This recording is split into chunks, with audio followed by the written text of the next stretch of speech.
Can you tell us a story about AI ordering? Let's see. What can I say that won't get me in trouble? She's actually named Wendy, and she's always incredibly polite. I'm like, can I get a Big Mac? She's like, oh, sorry, sir. We don't serve Big Macs here, but we'll get. How about a Dave's double for you?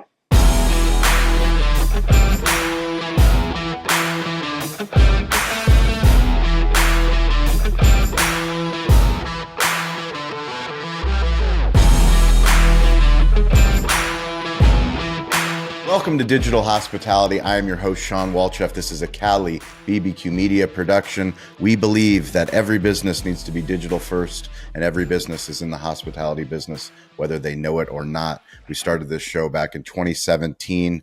We own restaurants here in San Diego, and we knew that we were not alone, that there were other smart people running restaurants, running businesses, and through technology, we were able to connect with them. And it's been a crazy, amazing ride to be able to interview so many successful entrepreneurs, restaurant owners, restaurant leaders. And today we have Mike Bathurst. He is the VP of Barney Enterprises.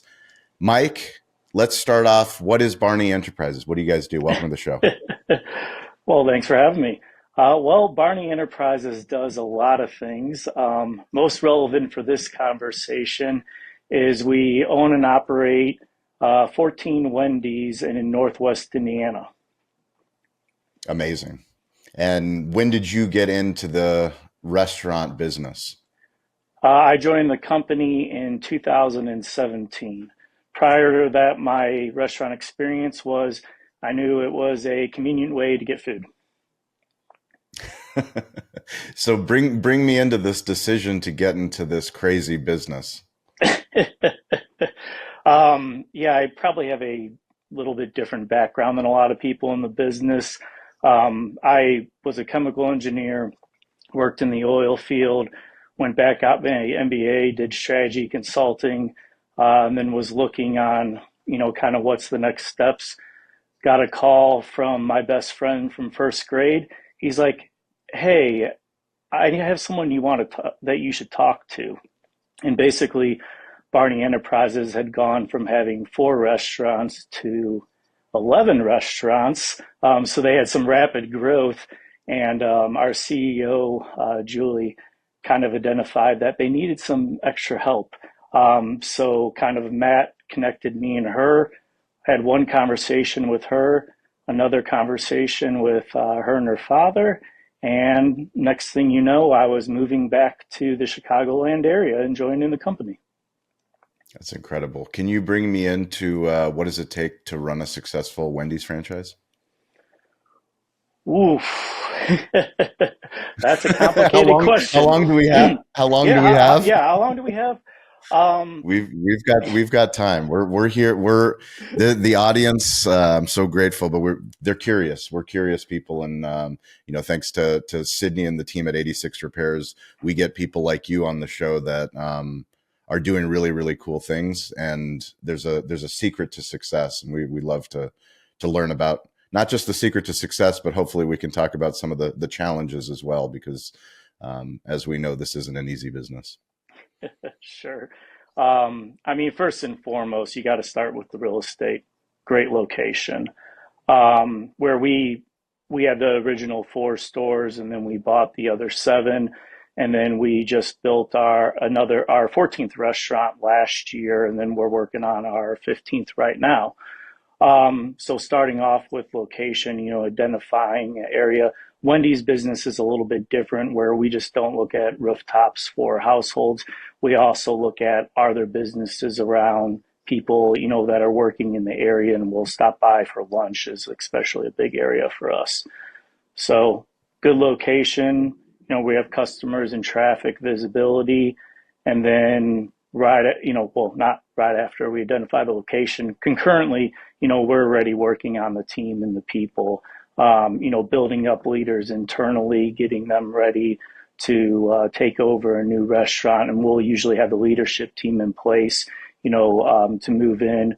And then when we get close, we start hiring people in the area, training them at other restaurants, bringing them in so that we're ready to go on day one. So, I mean, real estate, people, and then equipment and technology.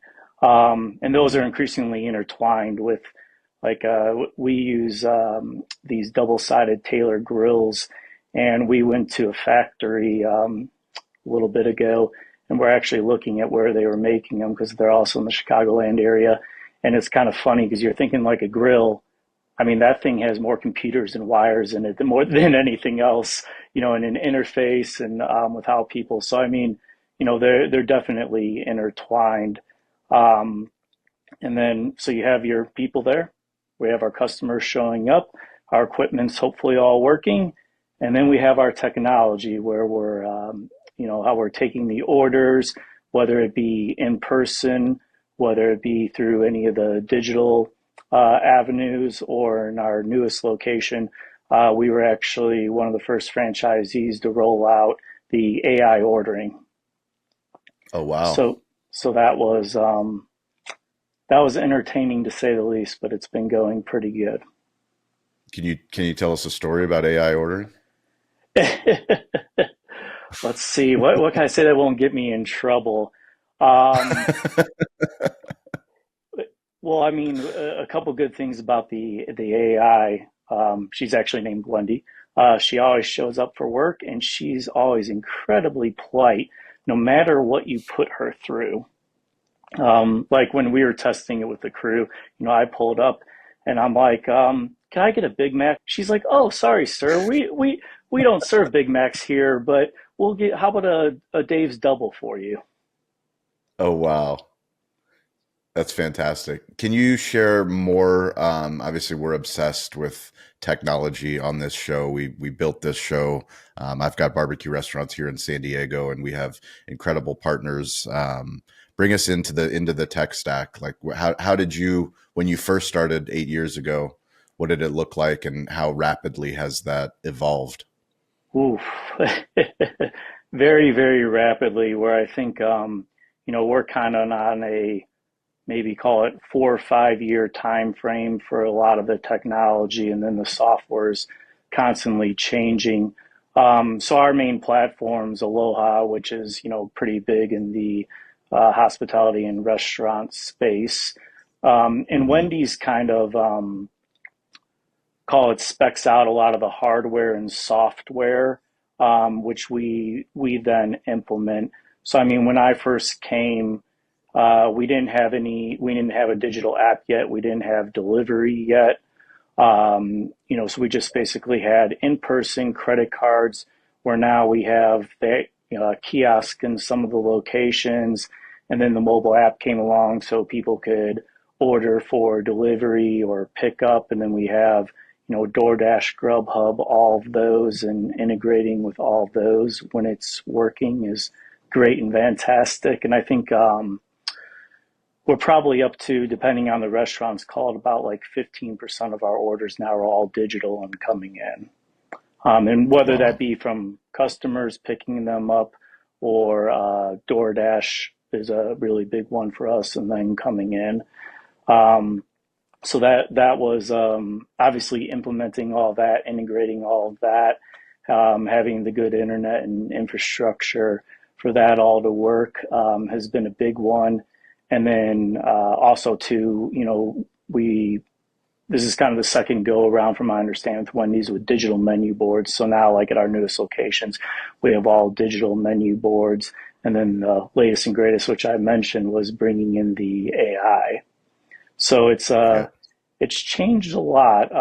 Where, call it, probably, I'm trying to think, when we changed out like our first kind of stack with the servers, the POS, and the credit card readers, you're talking maybe 20,000, which now, when you're adding up everything, including the digital menu boards, if I had to do, probably rough math in my head, I'm guessing more like 70, 80,000 now.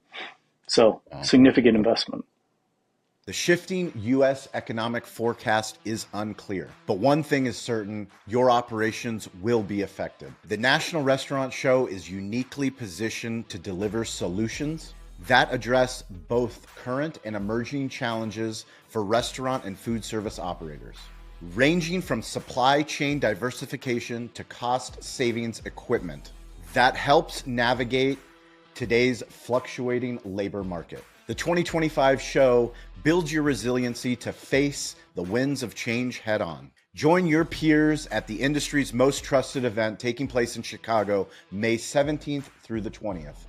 Secure your badge for the restaurant show for food service today. Visit the official website at www.nationalrestaurantshow.com and register with promo code SHAWN25, SHAWN25, and save $25 off the current registration rate. This offer is exclusive to my podcast subscribers, and this offer expires on May 9th, 2025. This offer is also valid only for operators only. Non-exhibiting suppliers are subject to a higher badge rate. We will see you in Chicago. Do you remember when you first started working for taking your position? Do you remember when you started realizing how much repairs and maintenance were actually a part of an ongoing, I guess, issue? It's something that I'm shocked until I met Daniel and the team at 86 Repairs, like that no one had actually solved it. And the fact that somebody's actually working on a problem that drives every single leader in the restaurant space. I mean, before we started the show, you were already talking about repairs and maintenance with one of your team members that you were on a call. So can you share a little bit about the problem and the solution? Sure. I mean, kind of when I came in, and I started taking over like areas of responsibility, technology, or well, I should say like some of our other businesses I focused on. And then when I started getting more into the restaurant and Wendy space, I took over technology and then HR. And then my last one, which I was blissfully not involved in for quite some time, was repair and maintenance. I mean, because, in the Wendy's, we have multiple pieces of equipment, our big ones being the grill, the fryer, and the frosty machine. And you could have a great location, you could have a great team, but if one of those key pieces of equipment goes down, you can't serve fresh food to your customers. Yep. And I mean, there's always, there's challenges with it, like I was alluding to earlier, where, now with these grills and the technology, it's not as easy as coming in and, replacing a little heating element, Yep. or anything like that. There's a lot of programming and everything. And one thing that we really were struggling with when I took over, and actually how I ended up getting in with 86 Repairs, is we had changed out vendors for our main repair and maintenance because there was a new company that promised us that, oh, we could work on all these things. We could help you with plumbing, electrical, HVAC, all the kitchen equipment. Well, that sounded wonderful and too good to be true. So as we were shifting away from them, I was actually looking for a solution for, okay, how do I get different vendors in here? I have this company that specializes in grills, this company that's good with fryers, these companies, that are good with HVAC, these companies that are, great plumbers and electricians. I don't have the time, in my day with everything else to be my own dispatch and talk. And then that's when I think actually it was our CEO, Julie, might have run across 86 Repairs at a Wendy's event. And then we started talking, and then it was kind of like the right solution at the right time. Do you remember first working with 86 Repairs, how getting the system set up, and then now to what you're able to do, from your phone? Yes. Well, yeah. And for me too, it's like when I'm in one of the locations, I'll, open up the app if I see something, put in the ticket there. And I'm probably the one who uses the phone the least because when I'm in front of my computer, I'm using the desktop portal. There you go. So in the beginning, first the first thing we did was kind of, they came to all the locations and got all of our assets from the model, serial numbers, pictures of everything, and got it into the system. That alone was amazing because, for years I have a spreadsheet here, pictures here. This gets updated. We didn't really have a system for it because, big companies will have like a Corrigo or something like that. Smaller companies, you could operate off of spreadsheets, but we were getting into that middle area where there's really nothing for us. So just getting that in there, being able to see all the assets, then you can start looking at the life. So that was great. And pretty much, we granted access and they took it from there, and I went in and edited some names so that our team, when they're reporting it, would be saying the same thing. Um, and then the big thing after that was just getting all the vendors in. Um, and when I say that, that for me is like almost a iterative process where, we lined it up in the beginning where, oh, we want this vendor and then that vendor. Oh, wait, that's not quite working out. Let's try some of the 86 select. Oh, wow, that didn't go well. Please remove that company to never come to one of my locations again. Oh, that Yep. company was great. Let's add these to those other assets. So it's almost been like a constant iteration on that. That's fascinating. Can you share a story about the frosty machine? Obviously, we the public knows about another big company that tends to have machines that go down. I haven't heard about Wendy's machines going down, but as you said, I'm sure you guys sell a lot of frosties. Um, But as I alluded to earlier, I would probably say, well, no, I'm not gonna take away from the fryer, but the grill and the frosty machine, especially, we use Taylor for both, and we use ABS and Taylor here in Chicago. And one of the determining factors, especially for those, is you have to have people that specialize and know those machines. With the frosting machine, we tried using other vendors, um, you know, to work on it. And, it'd be good for the routine maintenance. Because preventive maintenance is huge on those, but troubleshooting them, you definitely want someone where that's kind of their specialty working on those. So, really, it's keeping up on the preventive maintenance, having a good, company to troubleshoot it if you do have issues so they could get it quickly back up. We also usually have two in a location, or we have multiple, um, like multiple different, trying to think of the right word for it, but dispensers in one so that if one's down, we could use the other. And then also, when you run into problems, obviously you have the maintenance, but in the meantime, the most important thing is the team taking care of the machine, making sure, that it's cleaned and sanitized properly every day, testing in the morning to make sure that it's making the frosty perfectly, and keeping up on the maintenance items that they do, like changing it out. And basically, if you stay focused on it, stay on schedule, you could hopefully be serving Frosties every day without too many problems. what's the oldest store that you have in your group? When was it Well, built? my store that's right outside the frame, it originally was built, I believe, early 70s, and it's been Okay. multiple concepts before turning into a Wendy's. Amazing. And then the new stores, obviously, you have a big range of footprints, right? I do not even know how many different models of Wendy's we have. Um, Probably at least, seven or eight, and even ones that were supposedly the same have, little unique things that you find out at usually the most inopportune times. If you were talking to another restaurant executive that had a restaurant group or a group of franchises, what would you tell them about the experience about working with 86 Repairs? I've actually had that conversation quite a few times within the past few months.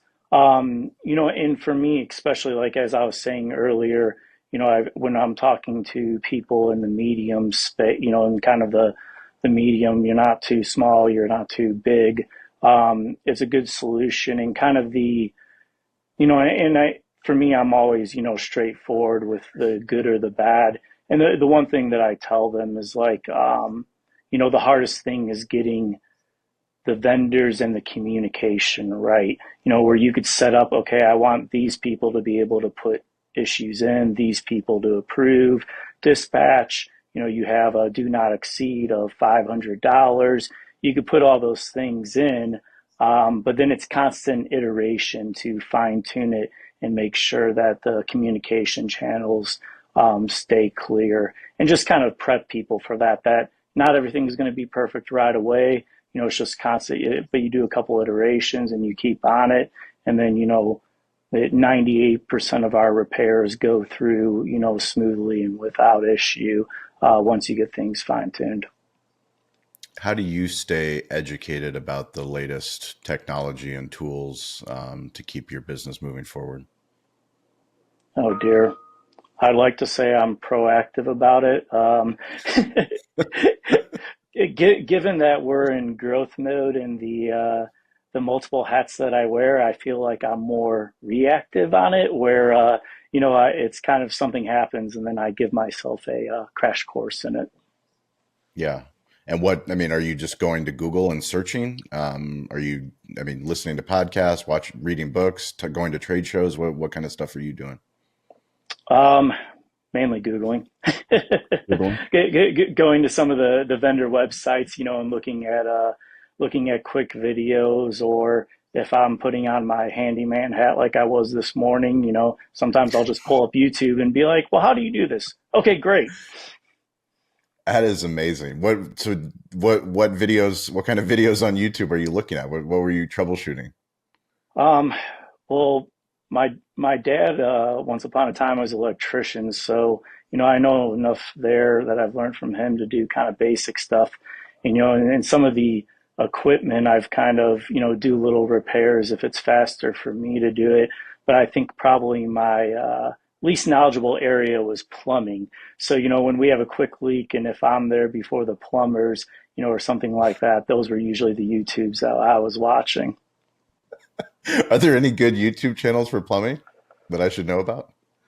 Um, I feel like I was usually just Googling it, like for a Just whatever the specific thing. best result? Yeah, and whatever the best result is, I'm a click the first one or two, and that's about it. That's fantastic. What gets you excited every day when you wake up? What pulls you out of bed?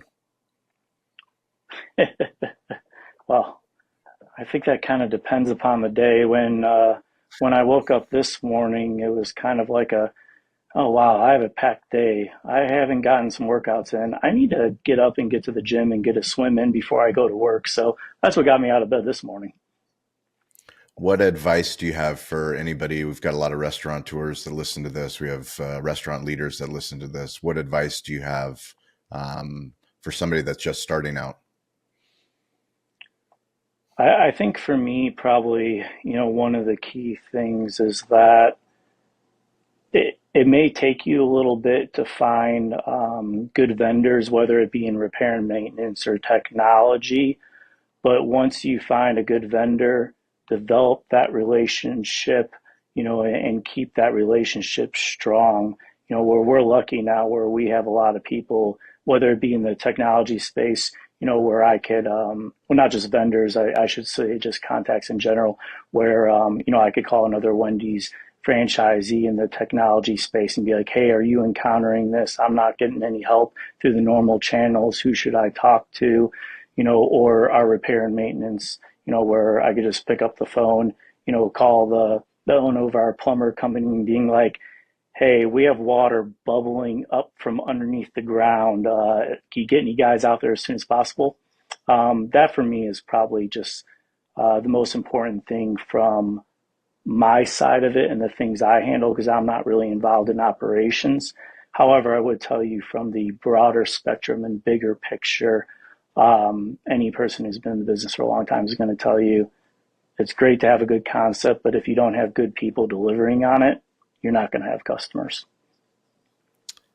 Have you guys ever considered other franchises, or are you just so happy with Wendy's that you're going to just keep building more Wendy's? Well, John Barney, who started the company Barney Enterprises, and is still involved as our chairman, he's gone through many different concepts Really? where he was, yeah. So this restaurant here, I believe, was a Burger Chef, a Rax, a Miami Subs, and then a Wendy's.